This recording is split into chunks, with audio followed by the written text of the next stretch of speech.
அங்கனம் எதிர்கட்சி எங்கனம் கொடுத்தார்? மங்கை இடமாக கொண்டு அம்பாளை ஒரு பாகத்திலே கொண்டு மால் விடை மீது ஏறி விண்ணிலே எதிர்காட்சி கொடுத்தார்.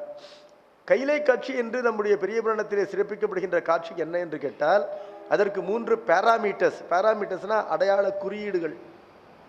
பெருமான் நெடு விசும்பில் தோன்றுவார், மங்கையுடன் தோன்றுவார், மழை விடைமேல் தோன்றுவார். இந்த 3 இருக்கணும். அம்பாள் இருக்கணும், ரிஷபம் இருக்கணும், ஆகாயம் இருக்கணும் என்று பார்க்கின்றோம்.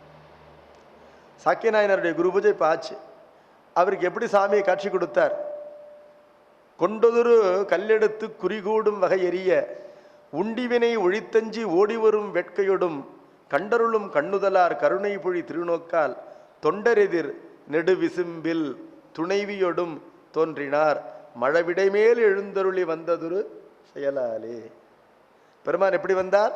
மழை விடைமேல் எழுந்தருளி வந்தார், துணைவியோடும் வந்தார், நெடுவிசும்பில் தோன்றினார். இந்த 3 இருந்தால் அதுக்கு கைலை காட்சின்னு பேரு. அந்த கைலை காட்சியை கண்டால் அது ஜீவன் முக்தியை தருகின்ற காட்சி.